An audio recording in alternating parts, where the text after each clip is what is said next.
26 November 1930 was the day in Canada on which the Meridian Daily Journal published a news about a mysterious phenomena on its front page.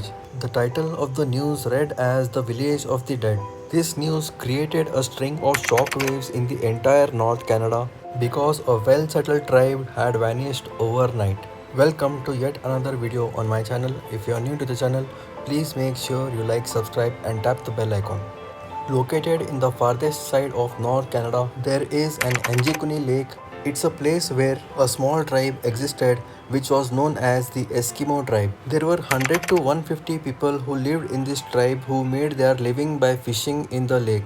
This area is that part of North Canada where only a few people are found in million square meters. Approximately there are only 1000 people who live per million square meters because of the harsh weather conditions. Apart from the fishes, there is hunting of different animals which are present nearby the Anjikuni Lake. So there are a few hunters who visit this place. It was one of the coldest days in November 1930. A hunter named Joe Labelle had visited this place to hunt animals. He was so busy hunting that he didn't even realize that it was getting dark. This is when an idea struck his mind.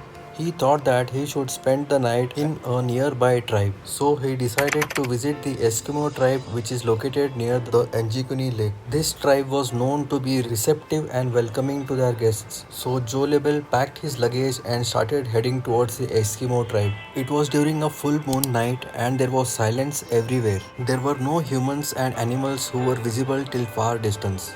There was a pin drop silence everywhere. He was only able to hear his own footsteps. Even though Joe was used to these situations, but that day he could sense something that is abnormal. Actually, whenever he visited the tribe, he used to hear the dogs barking. These were the same dogs who were adopted by the tribal people.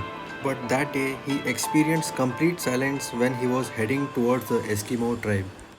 While he was experiencing these unusual conditions, he started walking faster towards the tribe. He thought that the tribal people are either sleeping or they have gone somewhere. Now he was able to see the tents from a far distance. He also noticed the smoke rising towards the skies. But even after getting close to the tents, he could not hear anyone's noise. Finally, when Joe Labelle entered the tribe, he was astonished and scared to notice that there is no human and no animals which are present in the tribe. One more astonishing thing that he noticed was the smoke that was rising from the tents towards the skies. It felt as if there is someone who is present in these tents. He randomly entered a tent but found no one inside the tent. And same was the condition of all the tents present in the tribe. Maybe Joe could just walk away from all these unusual incidences, but he noticed one thing that made him more curious. There were some cooking pots which were present on top of the stove, but the food was completely burnt. It means there was someone who was cooking the food for dinner, but no one could eat the cooked food. Another strange thing was the tribal women who were sewing the clothes were also present in the place. And there was a thread that was also stitched inside the clothes. It seemed as if the villagers vanished without a trace. But the question was, where did they exactly go? Joe Labelle started investigating the entire tribe. He noticed that the dogs who were adopted by the tribals had belts in their necks, but the dogs had starved to death. Even though there was food that was kept beside them, there were no people who were present in the village to feed these dogs. At one place, he found a grave that was present. The condition of the grave looked as if it was dug some time ago. Joe was completely shocked and terrified looking at all these unusual conditions.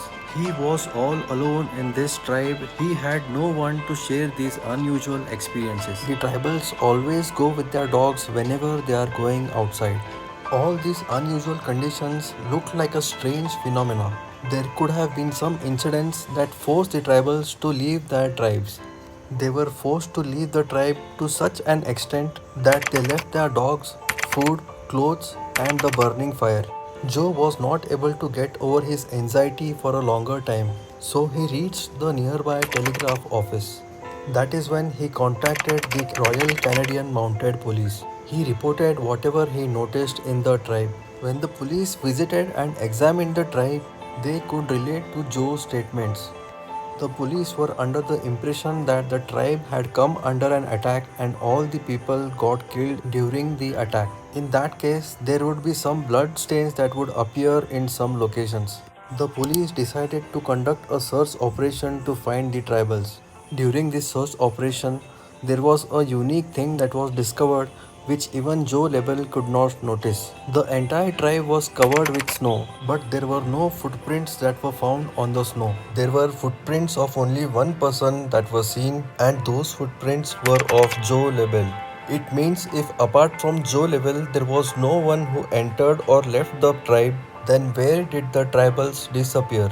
There was snowfall on the lake and the boats of the tribals were stranded on the land. Because the fishing is not done during the snowfall, the boats were pulled towards the land and the boats were parked on the land. If the tribals would have swam through the lake or if someone would have killed them and thrown in the lake, then the layer of ice that covered the lake would break from some points. The police were able to understand that the tribals had disappeared 8 days before Joe Labelle entered the tribe because the dogs do not die due to 1 to 2 days of starvation. And the smoke that came out of the tents was proof that the tribals did not leave long time ago because it was that type of smoke that continuously rises even after the wood is completely burnt. The police came across a pile of questions which were waiting to be answered. After thorough investigation about different aspects of the case, the police finally declared this case as unsolved. The case was closed forever. People also forgot about this case as time passed by. It was after 50 years in 1984, a writer named Roger Bohr and Nigel Blundell wrote an article about this incident and tried to link the incident with aliens. In their article, they had mentioned that when they went to explore the Anjikuni Lake, they found a hunter with his two sons.